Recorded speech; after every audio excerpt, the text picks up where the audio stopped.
kid's too smart to ever learn. Too on fire to feel the burn of desires all around him.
Woo! How's it going, everybody? It is the Sandy Boy. Oh, hey. It's actually just, hey, move over to here, please. Thank you. Because I've got shit that I need to do. Mostly look into some fun stuff.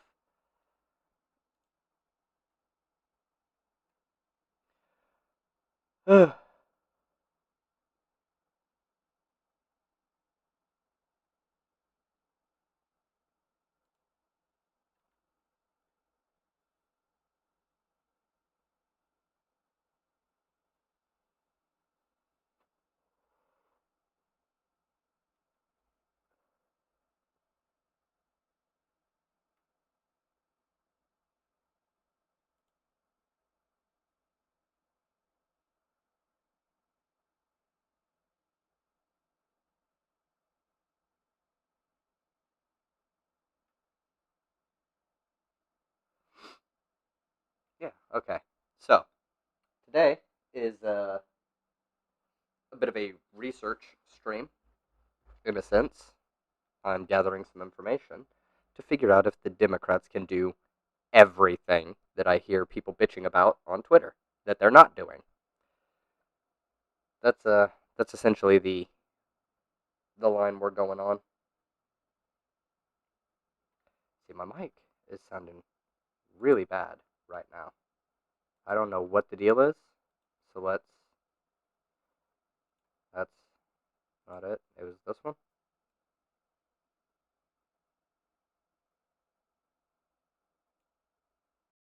Boom. An exact 40%. This will work. Okay. Cool. Anyways, so let's look at budget reconciliation. All right. Majorities in the House and Senate, Democratic leaders may use. Okay, so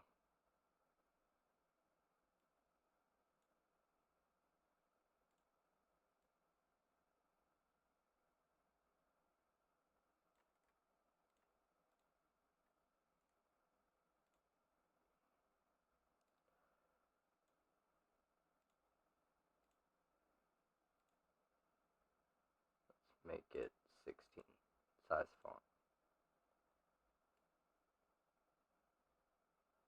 Okay, even then.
Budget reconciliation is a very interesting thing. Okay.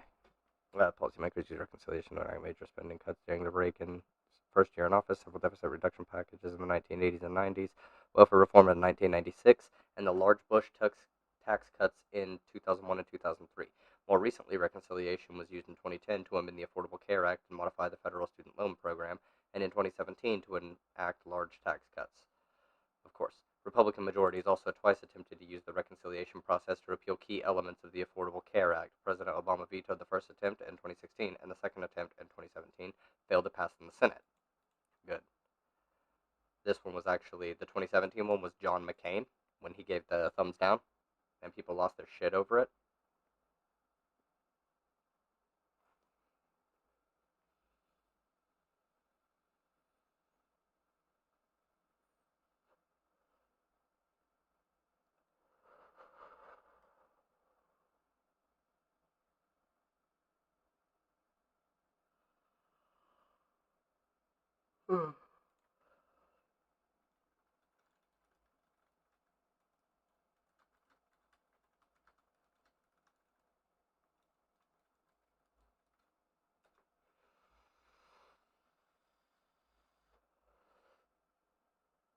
has not been used to enact or rescind discretionary spending, which is spending controlled through the annual appropriations process. There's nothing in the Budget Act or other rules that prohibits providing new funding or rescinding existing funding for discretionary programs through reconciliation. So that's a thing. But the various restrictions on reconciliation probably make the process impractical as a means of enacting annual appropriations. That's true. Since the mid-1980s, Senate rules have prohibited including provisions in reconciliation legislation that do not change the level of spending or revenues or the debt limit.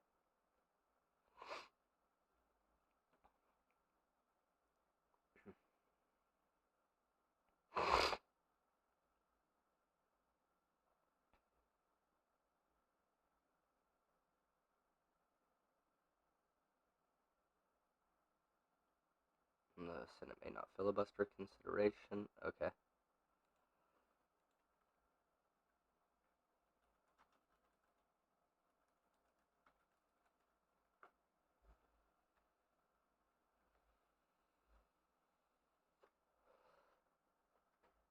Oh yeah, y'all can't even y'all can't hear because I don't.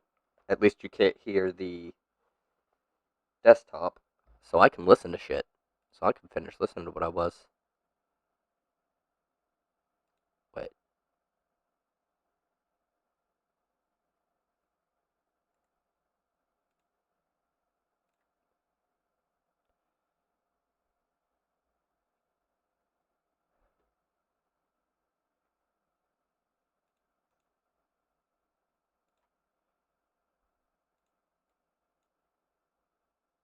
Turn everything down.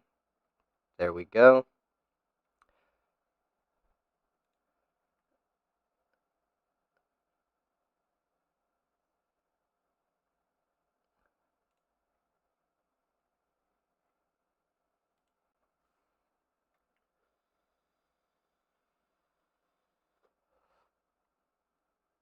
Uh.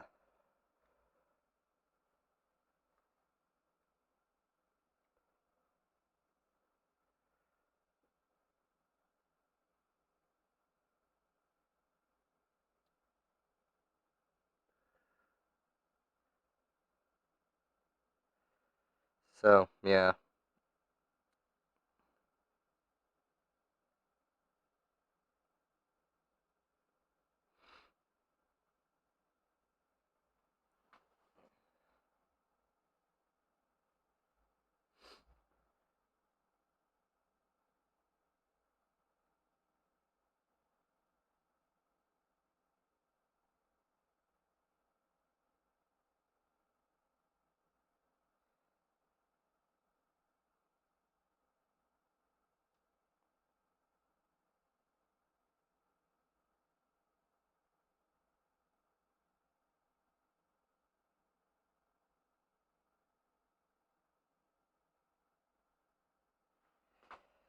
Oh man. All right. Sorry. Dealing with a dumb fuck on Twitter. You go and criticize Tom McDonald, and some dumb fuck decides to jump on and it looks like you're a snowflake because you think Tom McDonald is a shitty writer.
All right.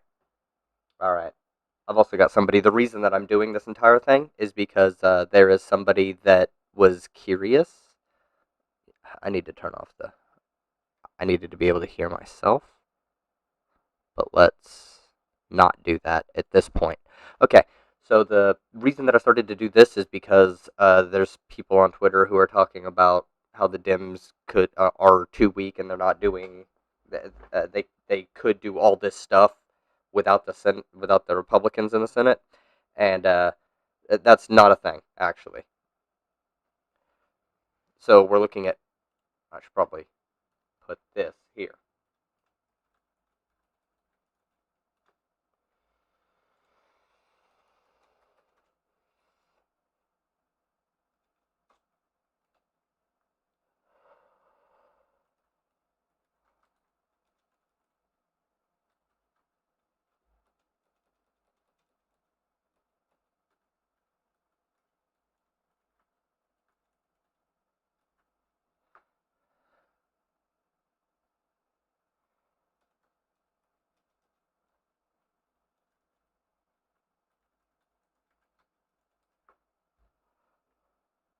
All right. All right.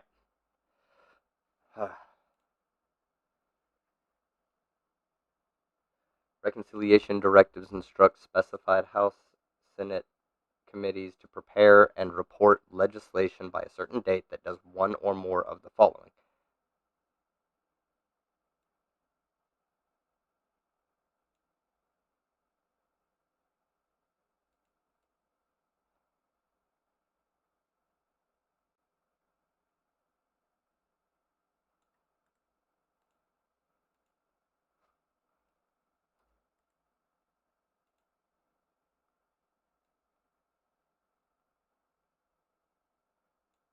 We'll just leave this the way it is. Okay.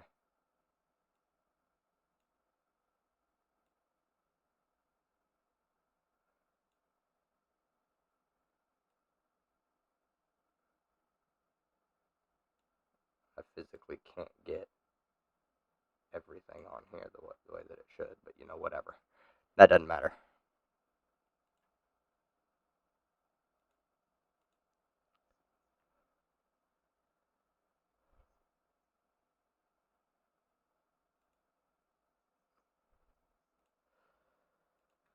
Oh, Jesus.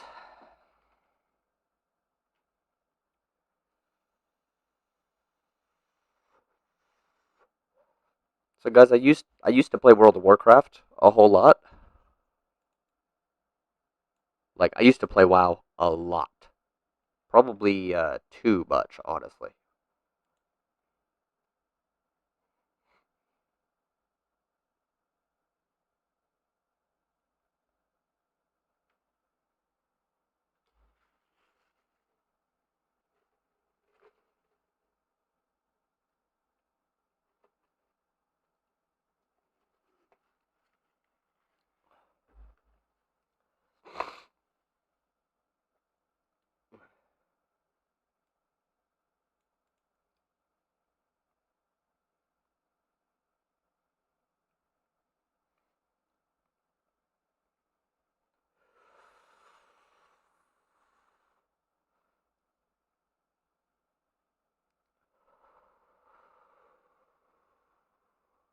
Okay, floors or ceilings.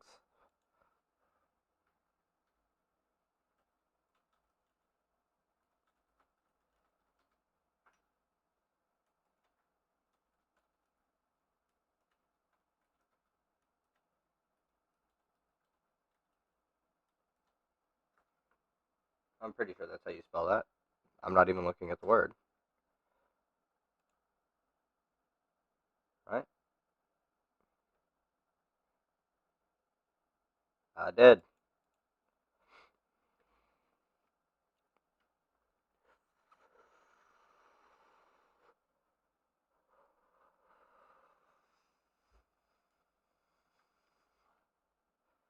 Let's make it a little bit bigger so y'all might actually be able to read.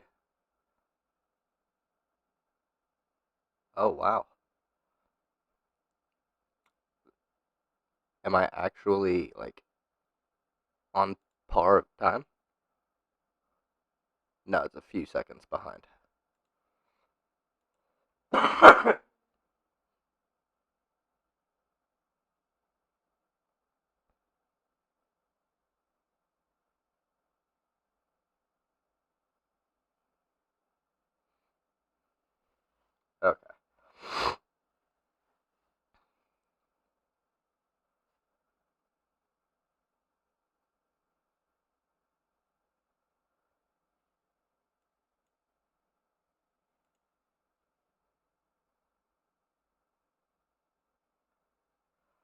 Okay. Reconciliation directives do not detail what specific legislative changes a committee should adopt to meet its numerical targets.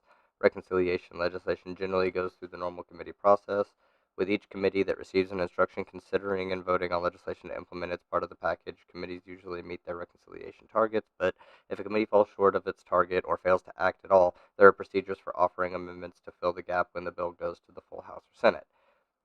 The Senate has sometimes skipped a formal committee process, however, instead waiting for the House to act and then taking the House passed reconciliation bill directly to the Senate floor. So that's a thing that can happen. I don't.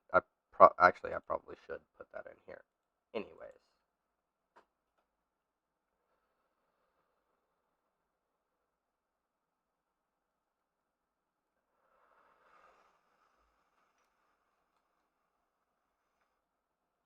uh,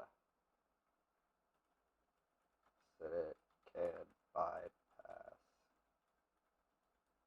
committee, wait for House.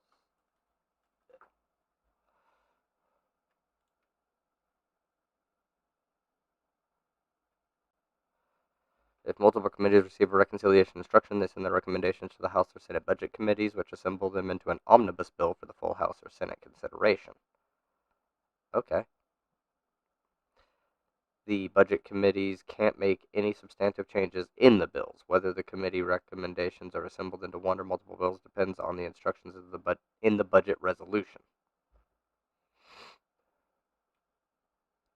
If only one committee in each chamber receives a reconciliation instruction, its recommendation goes directly to the full House or Senate, bypassing the budget committee.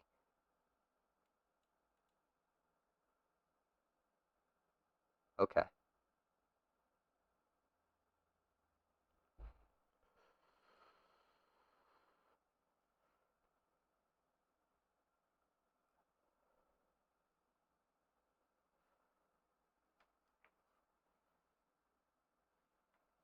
Huh.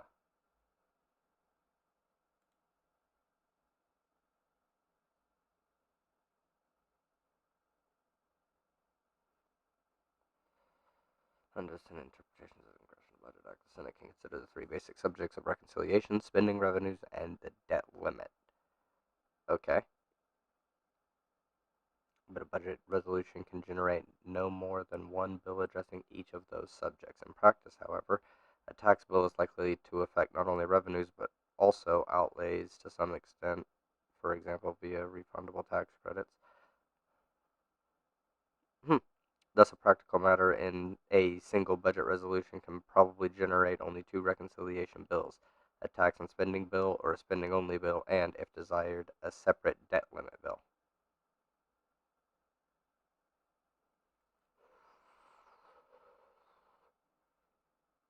In 2017, however, Congress was able to take up an additional reconciliation bill by passing two budget resolutions, one for fiscal year 2017, the fiscal year already underway, for which a budget resolution had not yet been adopted,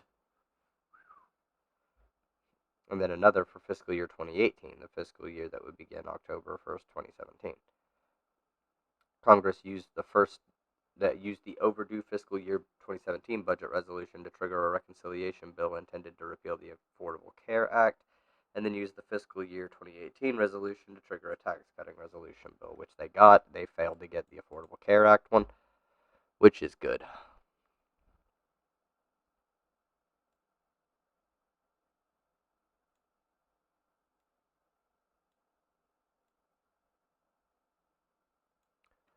There we go.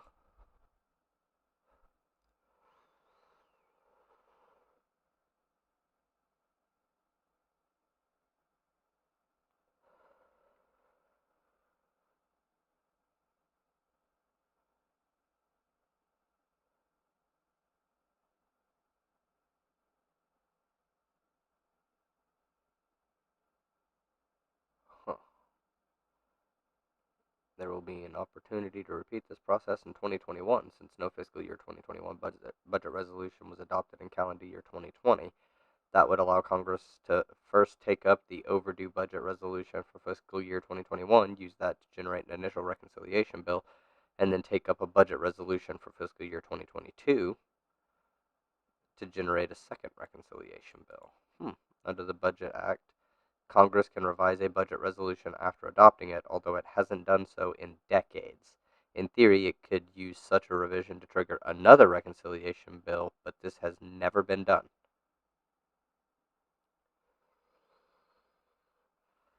Sometimes there are norms that are there and they do good things, and sometimes there are norms that are there that people just haven't thought to actually do.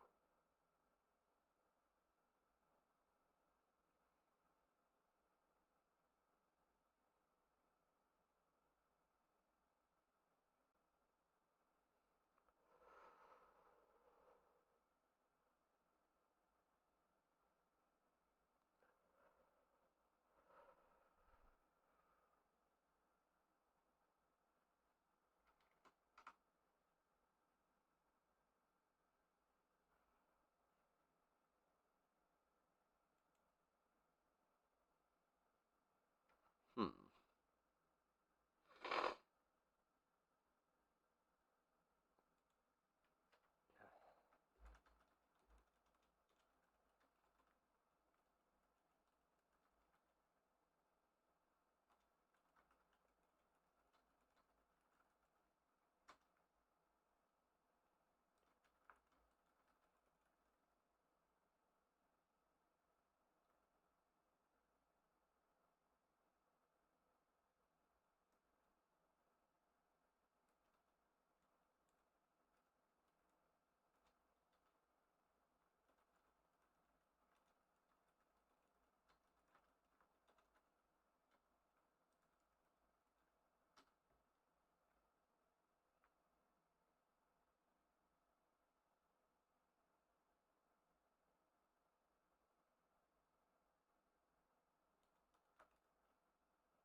Oh man.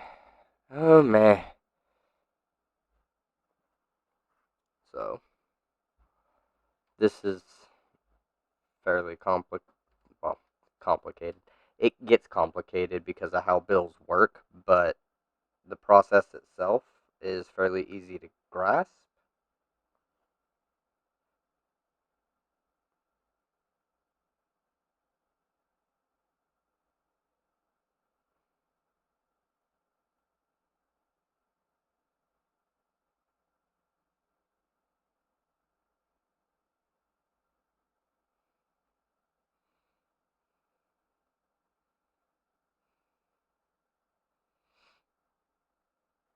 Alright, let's see. When the House was Senate consider the resolution bill, amendments may be offered, but the Congressional Budget Act generally prohibits consideration of any amendment that would cost money, that is, raise spending or cut taxes without fully offsetting the cost. Okay.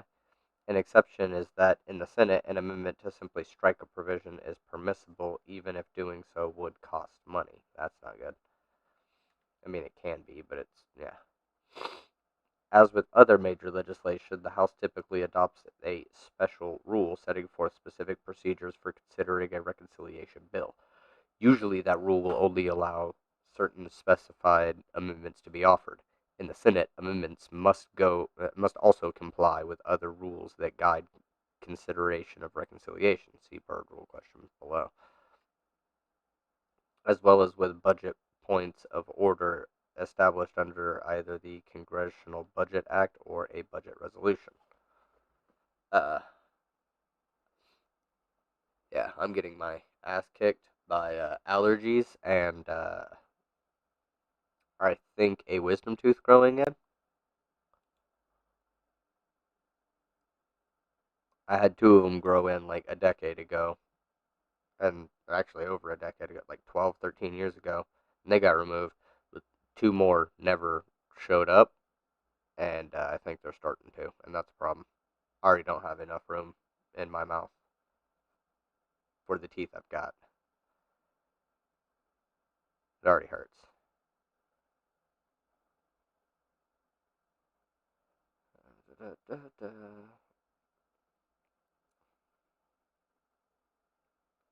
If the House and Senate adopt different versions of a reconciliation bill, they must then work out the differences between the two. This is usually accomplished through a House-Senate conference committee, but could also be done through an exchange of amendments between the two houses. It's also possible that the Senate could pass a version that is pre-negotiated with the House. Both bodies then take an up or down vote on the final compromise version. If they approve it, the bill goes to the president for signature.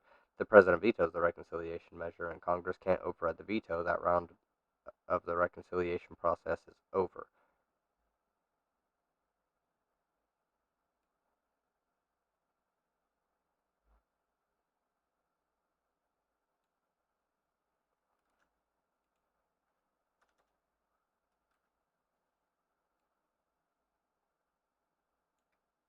That needs to be in there. It just has to. I can't not have that. If anyone is here, hello. Oh, never mind. You're not here. Oh well. Why is that so fucking big? Let's do that. And we'll do that. Alright. Well, luckily, I'm doing this for me. As a matter of fact,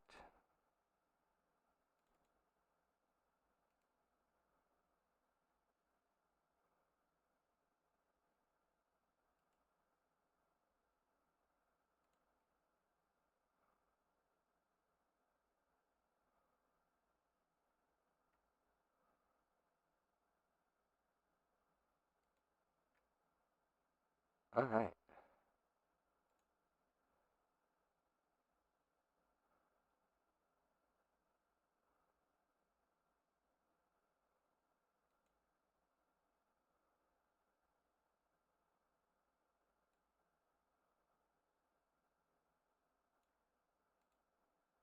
Okay.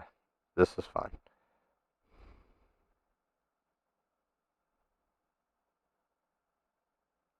Fine. Whatever. I don't care.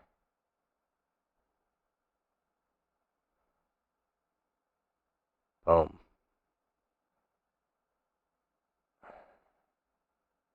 Remind me later.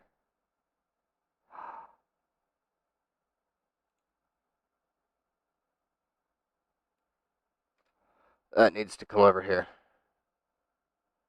Um.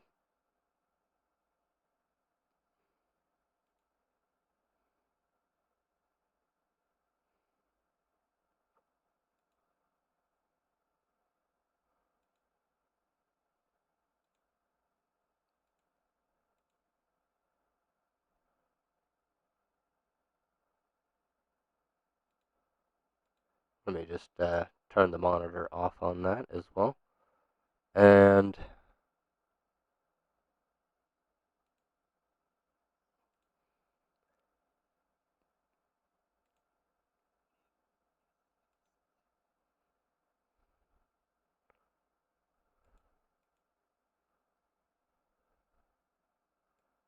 aha.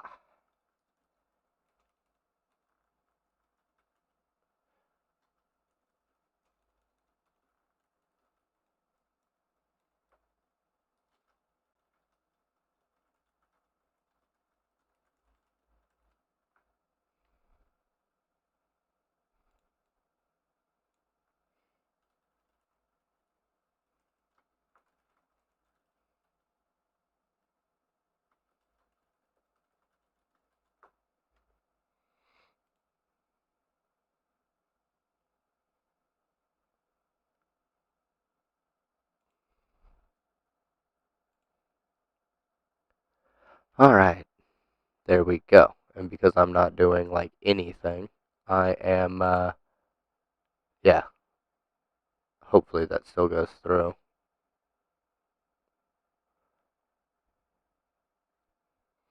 So let's see, what pops up first? The Twitch or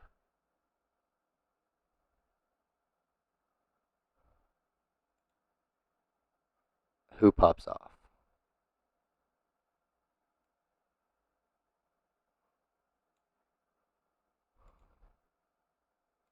Pop out?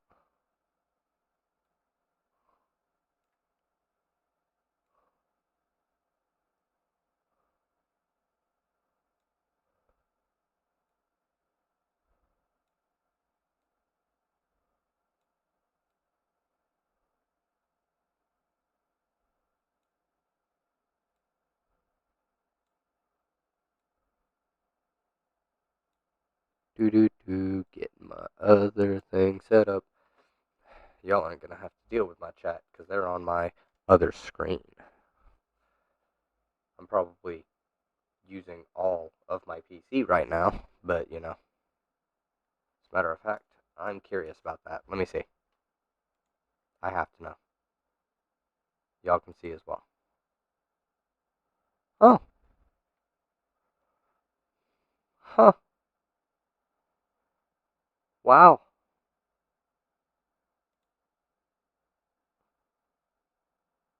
I'm really not using any PC. Wow. This thing is such a good upgrade compared to what I had before. I would never have been able to have Streamlabs and OBS open. Never.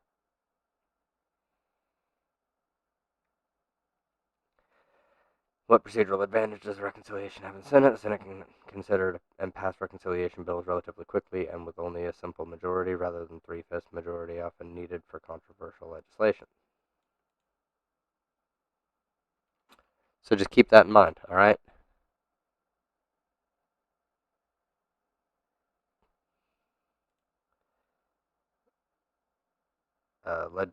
See, it's not subject to the filibuster. That's uh, under General Senate rules. Legislation can be stalled by virtually unlimited debate and the offering of numerous amendments with a three-fifths majority vote required to invoke cloture, thereby limiting debate and blocking non-germane amendments. Okay. For a reconciliation bill, however, the Congressional Budget Act limits Senate debate on the bill to 20 hours and limits debate on the subsequent compromise between the two houses to 10 hours. That's pretty strict for a bill, you know? While the special procedures limit the time for debate, they do not limit the number of amendments that can be offered during the Senate's initial. Oh, I should probably change my category. Doot, doot, doot. Update.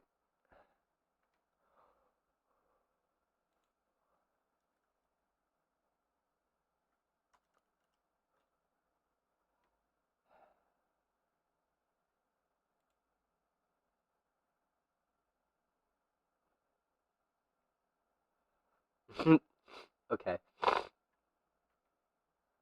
While the special procedures limit the time for debate, they do not limit the number of amendments that can be offered during the Senate's initial consideration of the bill. As a result, once the 20-hour limit has expired, remaining amendments are considered with little or no debate, a process known as vote-a-rama. Excellent. Excellent.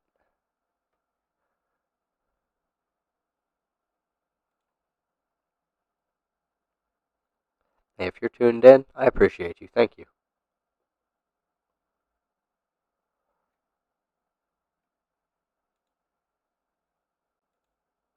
Excellent connection.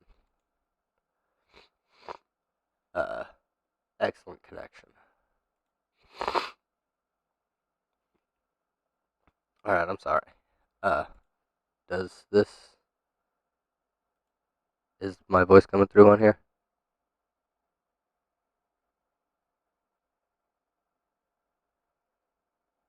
No? Okay. So we'll just have to do that. We can unmute this.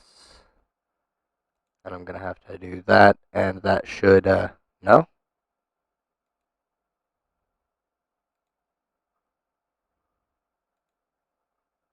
Okay, what?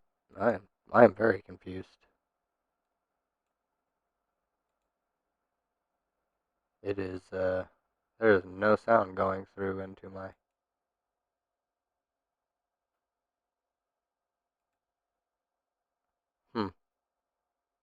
Very strange.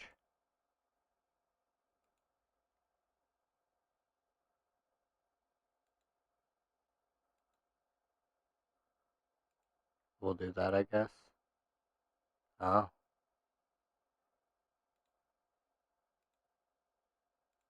Yep. Okay, so I can't listen to things while streaming to Twitch. That is not fun. Oh well. So,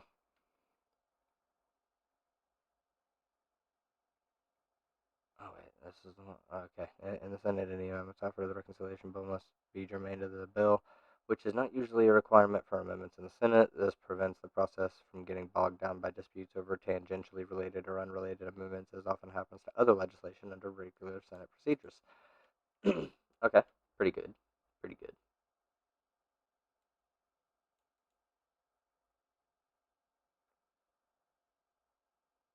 Alright, this whole section can just go here.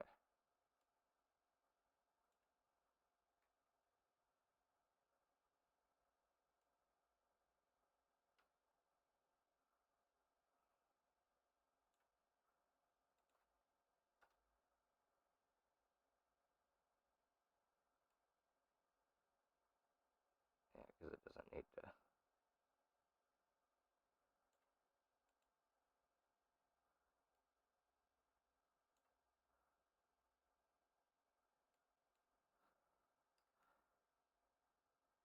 Okay, good. Good.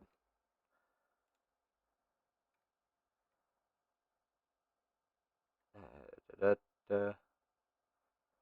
Bird rule named after his chief sponsor, the late Senator Rubber Bird of West Virginia, allows senators to block provisions of reconciliation bills that are extraneous to reconciliation's basic purpose of implementing budget changes.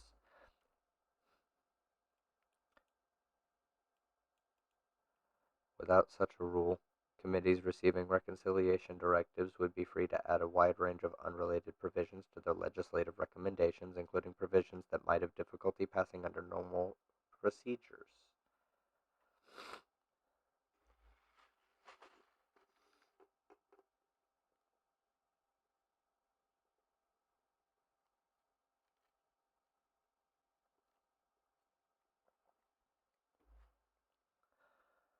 Ah.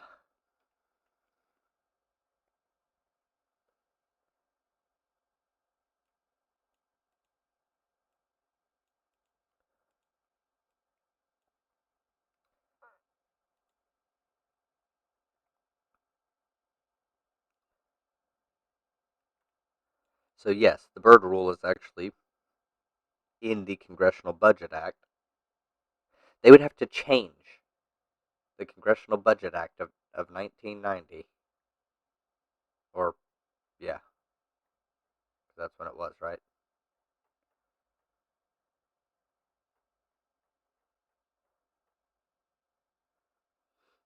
Oh, I guess 1974.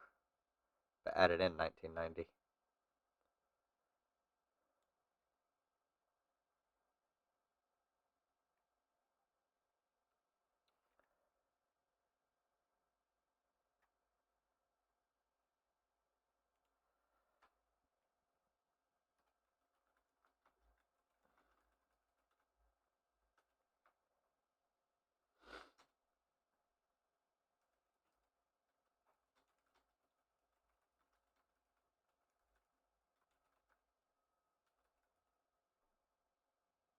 Or wait, is that for, uh, that's for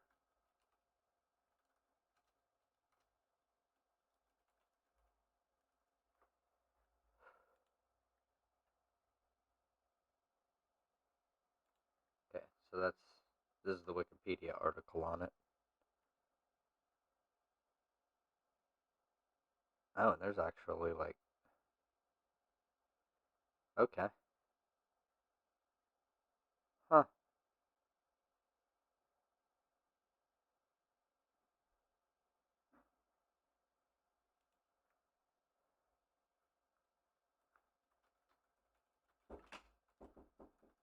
Yeah,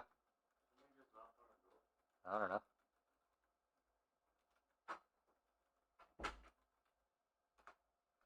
I'll be right back.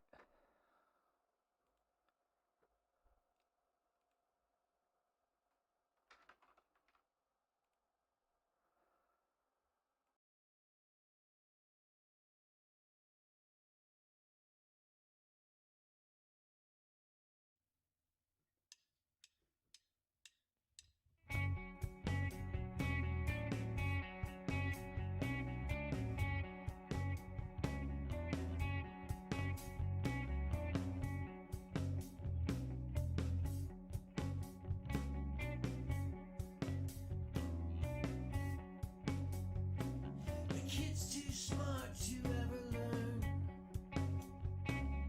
Too on fire to feel the burn of desires all around him.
Okay. Sorry about that, y'all. Yeah, sorry about that, everybody. I did just see one of the funniest things, though, and all of you have to see it. It's super fucking funny. Oh, wait, hey.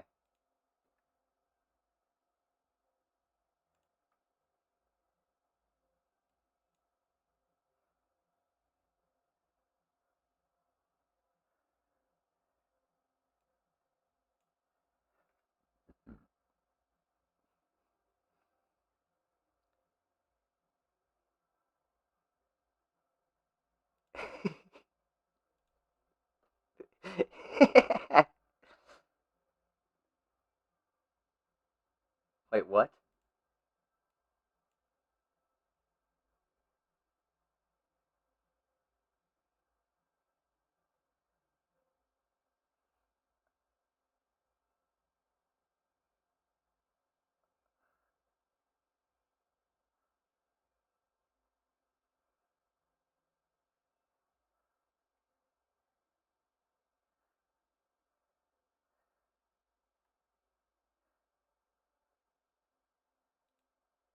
I'm torn on that one. I feel like that's mildly offensive.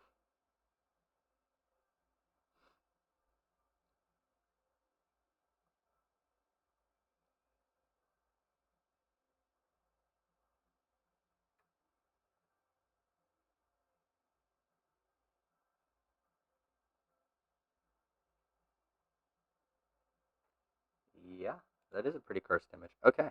Um,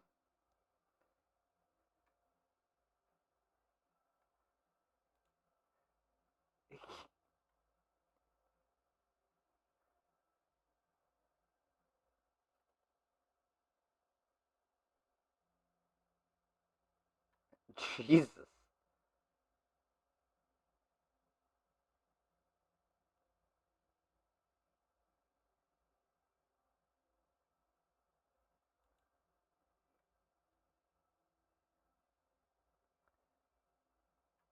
Okay.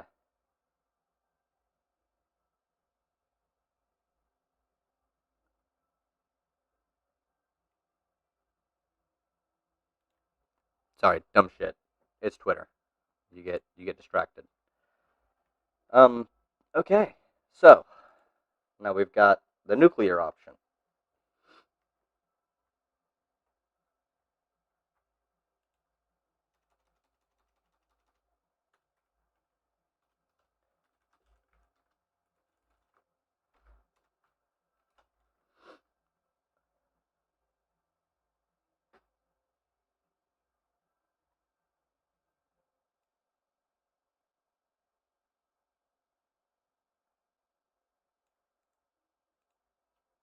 Pretty much all you need.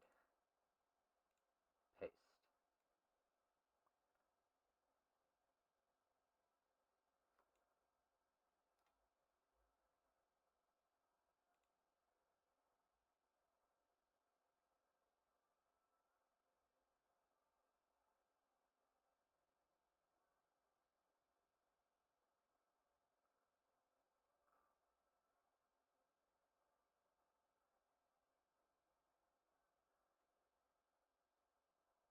Wait. The nuclear option can be invoked by the Senate Majority Leader, raising a point of order that contravenes a standing rule. Okay. The presiding officer would then deny the point of order based on Senate rules and precedents, and then this ruling would be appealed and overturned by a simple majority vote, establishing a new precedent. The nuclear option was first invoked in November 2013 when a Senate Democratic majority, led by Harry Reid, used the procedure to eliminate this 60-vote rule for presidential nominations other than nominations to the Supreme Court. Oh, and it, okay.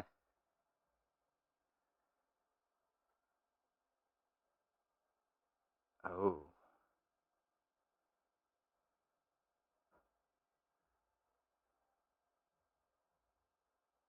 it should be.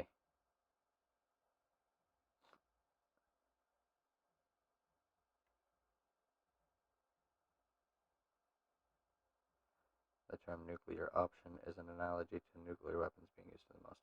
Okay, yeah.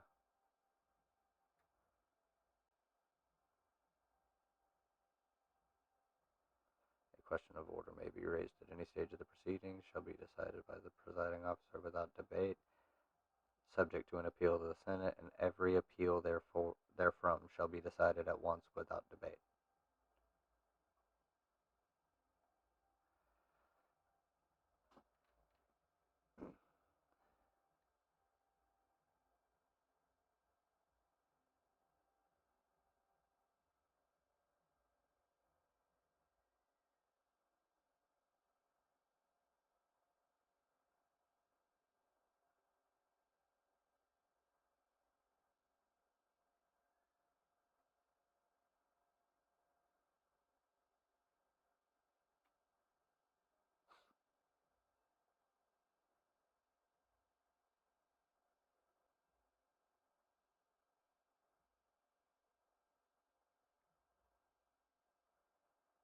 Okay. This is important, so that goes in.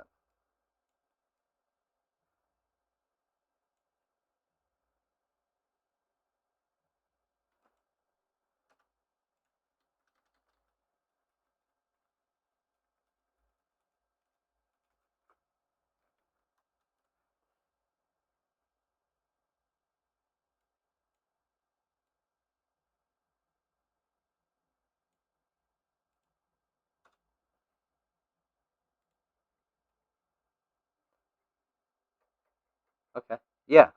So,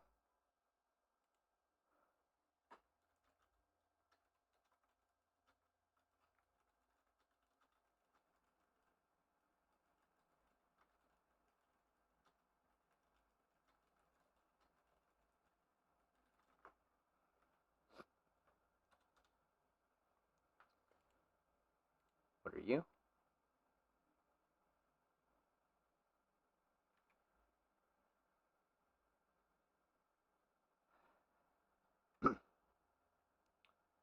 Ooh, here's a good question.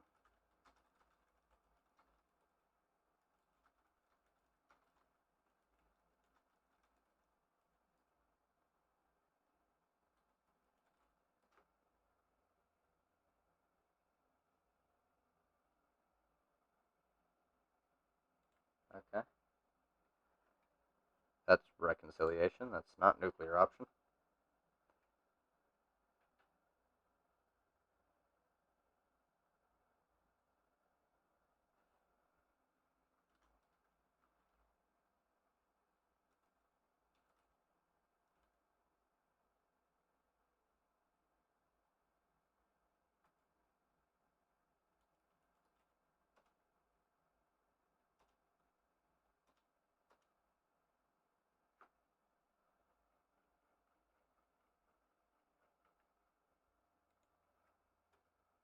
That's it. There's only 4.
Yeah, because they don't really care because they get what they Okay. I don't know if you can actually use the nuclear option on budget reconciliation. I don't think it would matter, even if you could.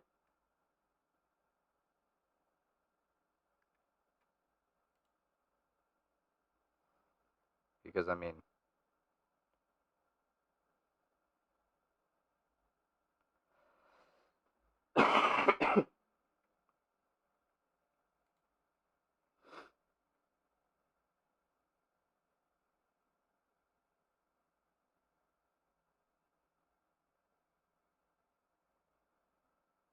yeah, simple majority.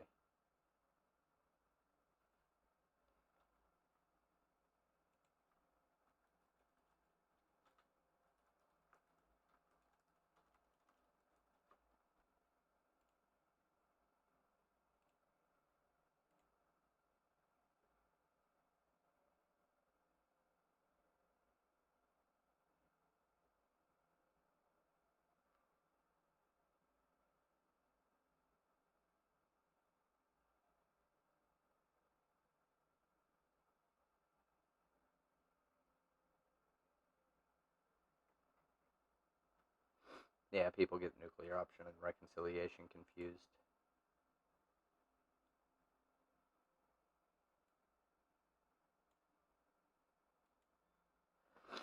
If it does not produce a change in outlays or revenues, if it produces an outlay increase or revenue decrease when the instructed committee is not in compliance with its instructions, if it's outside the jurisdiction. Okay, so these are things where if it recommends changes to Social Security, so you can't use that in reconciliation.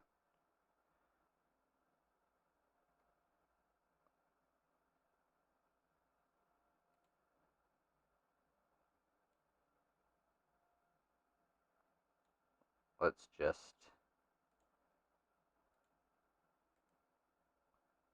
whoop, hey,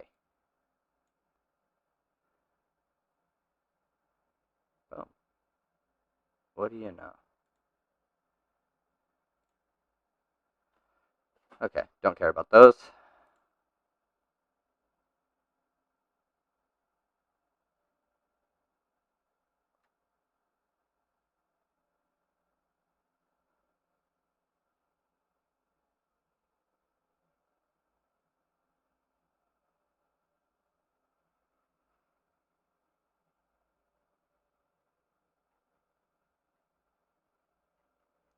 Okay.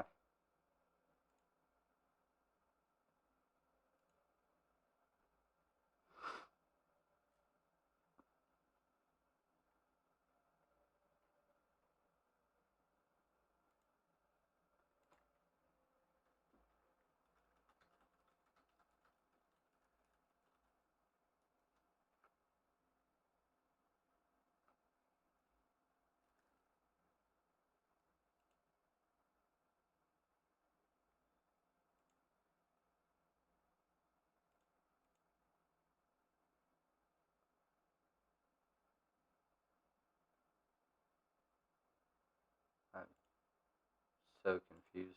What the fuck just happened?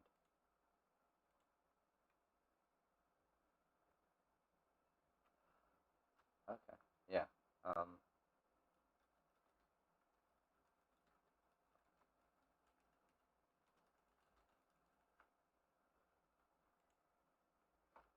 I think the question mark fucked it up.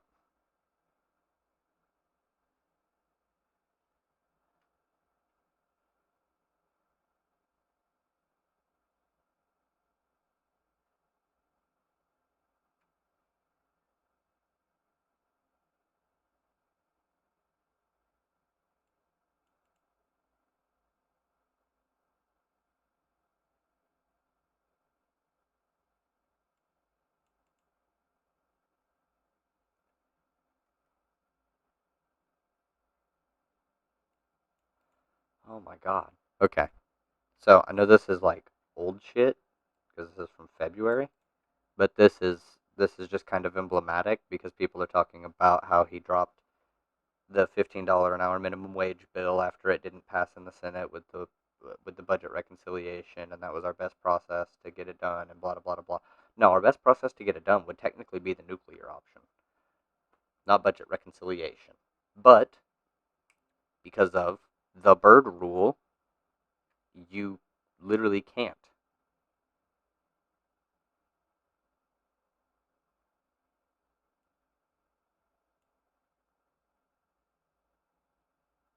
If it's outside the jurisdiction of the committee, if it produces an outlay increase or revenue decrease when the instructed committee is not in compliance with its instructions, if it does not produce a change in outlays or revenues,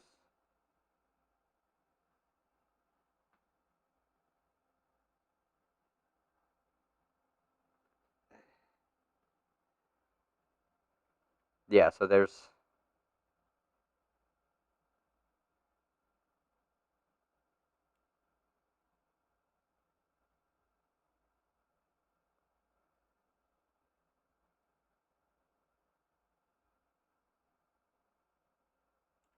it doesn't fit within the yeah, it doesn't fit within the rules of the Senate.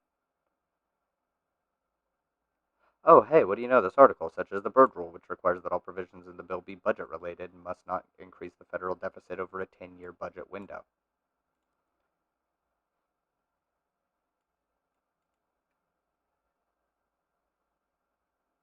Manchin said that he wasn't going to do it.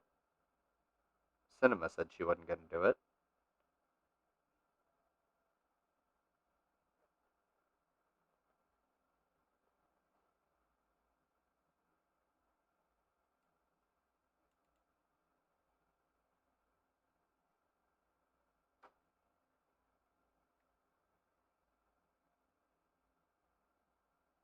A increases revenue. That's allowed.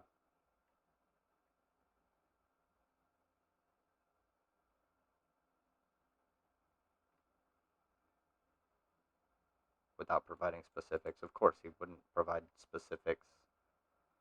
Um, there's two reasons for that. That somebody wouldn't provide specifics on their fight for 15 when they're like the Senate Majority Leader. One, putting your strategy out there is a good way to get enough time for Republicans to think about a way to like fuck you over, and that could be bad. And B, they don't. He specifically doesn't actually want to fight for it. He just wants to virtue signal with it.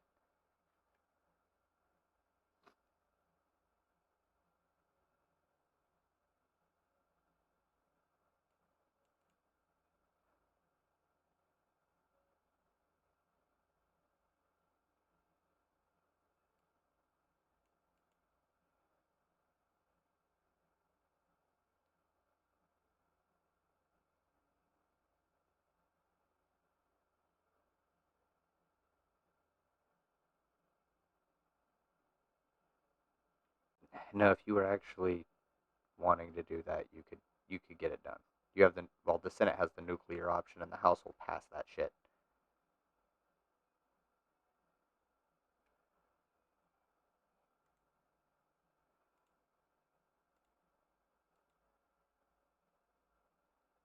It was ruled out of the Senate. Okay, so these are just different articles explaining why, and this is the filibuster. This needs to go immediately. It just has to.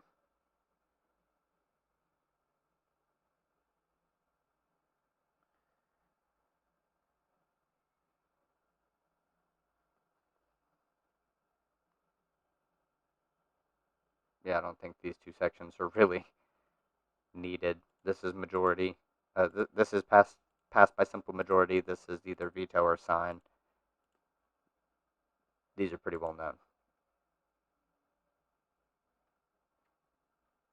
But the filibuster has got to go because you can literally just stop a measure from being voted on.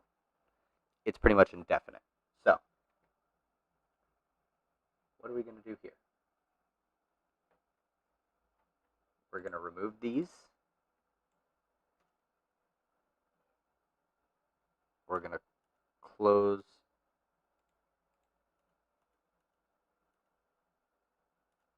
the the gap a bit between these.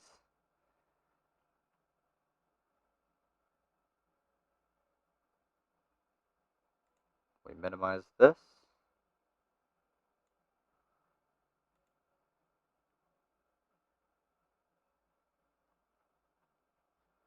Let me Control A, format. Let me just set it to size 12 font. Even then, some of the stuff just keeps going.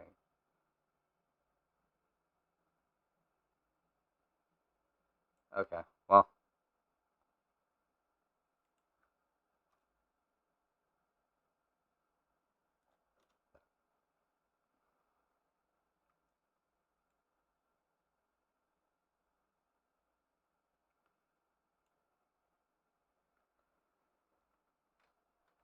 This here is about to become a video.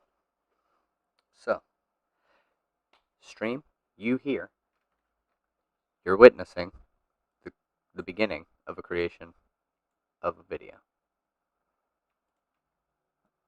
This is the process that I use. It's not very difficult. Anyone can do it.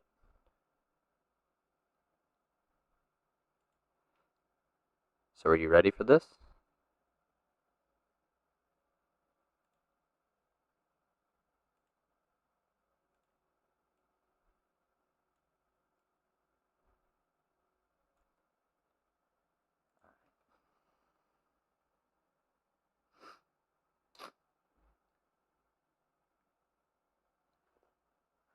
Hello. How's it going, everybody? It's Sandwhichpants here today, and I was going over some information about some of the more nuanced workings of our government, because there is some seeming idea that the Democratic Party of the United States of America could just pass all of the lefty dream bills. No problem. Like, they could just do it. They don't need a Republican. They don't need anything. They could just do it right now. And I'm a little confused by this. Because, I've been looking at the way our government is actually, structured and bound by some rules and restrictions. It's not been a very long process. You don't have to spend days and weeks reading to figure out some of the reasons that it's probably not a thing that's going to happen. All right. So on screen now, right here, is some of the things that I took, quote unquote, notes on. Most of this is about budget reconciliation. All of this, plus a good portion of this, most of it anyways, and then that's it. And then I've got the nuclear option. And so we've got some more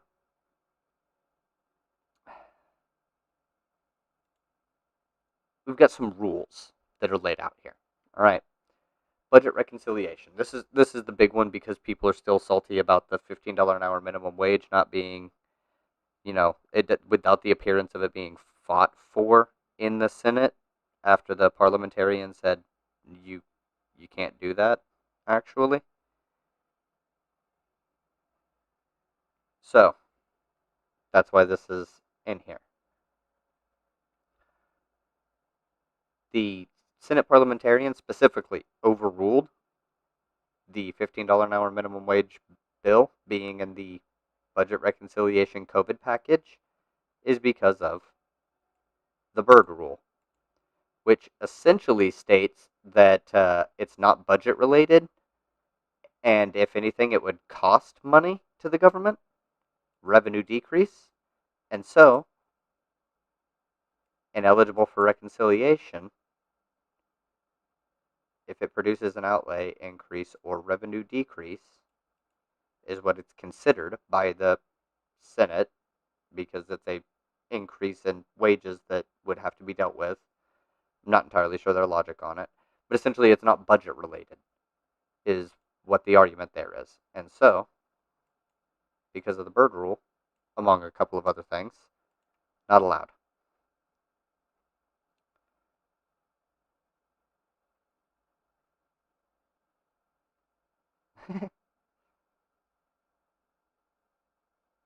Now, this also can happen. The House and Senate adopt different versions of the bill. Not in this case with the $15 an hour minimum wage. But, during my research, there was a specific line that that really kind of got me. 60 votes required for legislation to pass without nuclear option or budget reconciliation. Not 50%. Not 50 votes, not 51 votes. 60. You need 60 votes.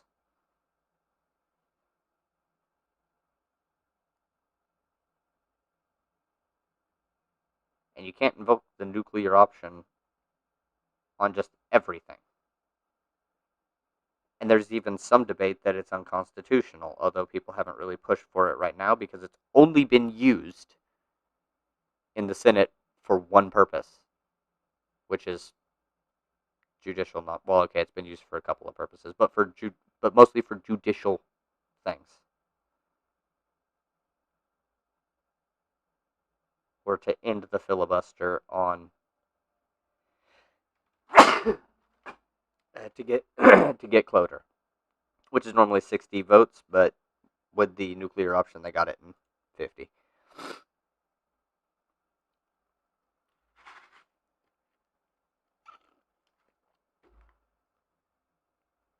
So I was looking over all of that. What essentially happens is the Democrats are constrained by the actual workings of our government.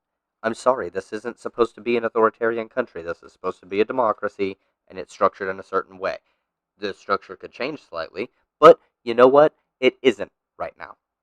So, what you need to do is figure out how you can get things done within the current rules while also trying to figure out if you can change the current rules. You can act on more than one front, everybody. So I don't get where this idea of the Democrats can do just everything,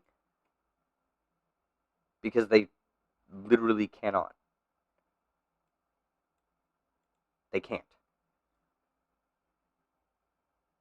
I've I've done a bit of looking. I'm not going to say that I've spent, days or weeks looking into it, although I did study government for like 2 years a while back. And I've been looking into politics for the past like 3.5 years. So I have a basic understanding of how our government works, but there's some things I don't, have a super in-depth knowledge on.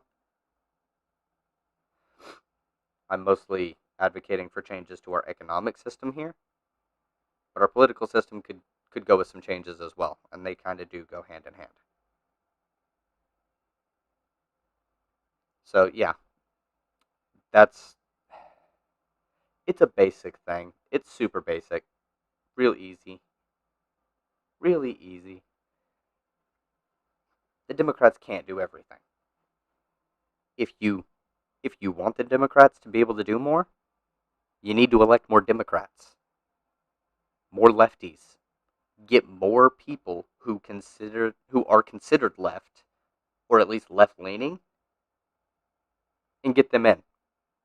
You can't do voter apathy if you want more political power. You those aren't mutual those are not mutual things. They don't go hand in hand. If you don't vote, you don't get more political power. You actually are giving your opposition a better chance. I'm not saying it's the equivalent of voting for them, but it does increase the likelihood that they win because, well, statistically and historically, lefties don't get out and vote. Younger progressive people don't go vote. And that has to change. Voter apathy leads to Republican states, leads to Republican presidents, Republican senators, Republican representatives, Republican judges, Republican police.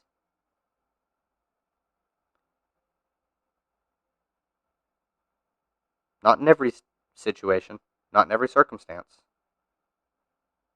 but if younger, more left-leaning people went out and actually voted in the numbers that I know we have, there would never be another Republican. We just got to get out there and do it. We got to get out there and clap some voting cheeks. I'm voting. So, besides, you might meet somebody that you think is cute there, and you can be like, hey, and then you're living in a house, raising dogs together, or whatever. All because you went and you voted. There you go, you vote, things get better for everyone else. Things get better for you. You meet the love of your life. You have a lovely dog family, or cat family, or fuck it, llama family. I love llamas. And that's just something that we could do.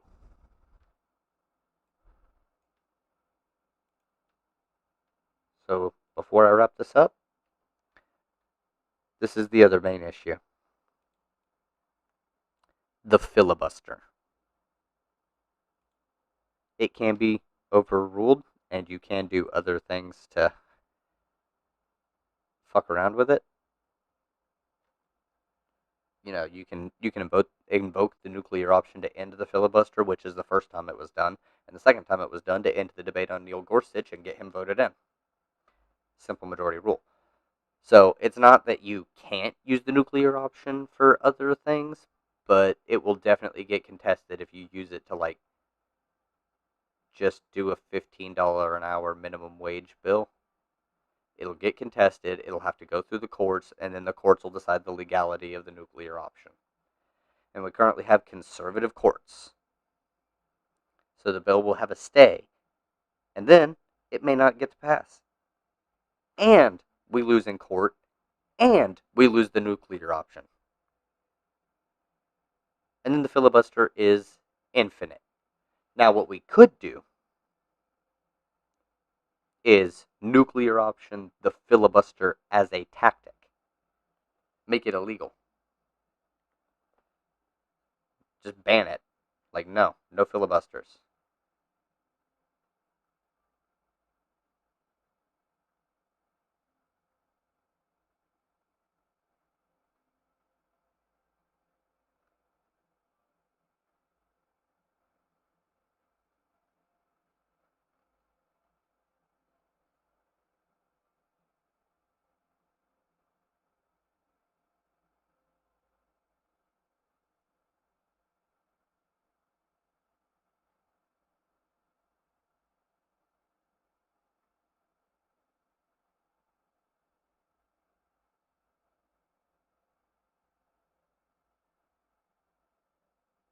Yeah.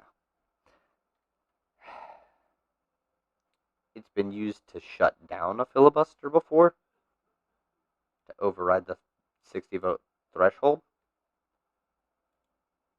But I don't think you can nuclear option your way out of the filibuster. Actually, you might be able to. That might be the only way. Nah. They'll get the filibuster too.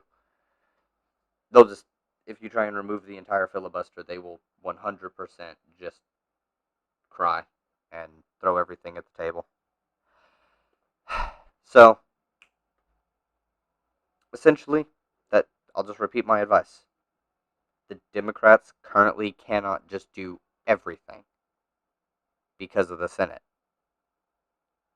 If you want the Democrats to do all of the stuff like this, you need to elect lefty Democrats over Republicans. You need to get more Democrats in power that are at least sympathetic to leftist causes or social democratic causes. You have to coalition build. And sometimes that's a thing. I don't know why this is even on screen. So, that's it. That's what I got. Video recorded. You saw the process of how I do some looking into some stuff. I pulled up a bunch of articles.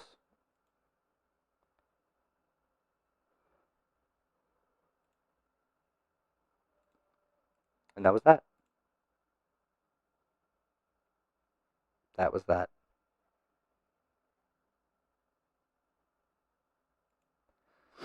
How long have I been going? Hour and a half on here and 53 minutes here. Oh, well, that's the thing. Anyways, I have work tomorrow and it's 8:22, so I'm going to go ahead and get the fuck off of here. I appreciate y'all for tuning in. A video will be uploaded here in a little while, so if you want to actually watch what I do for it, then there you go. I appreciate you again. If you like the stream, hit the like, do the commentees thing. Actually, don't bother typing in chat. I'm wrapping up. But do subscribe. Yeah. Nothing fills the hole in my heart more than when you subscribe.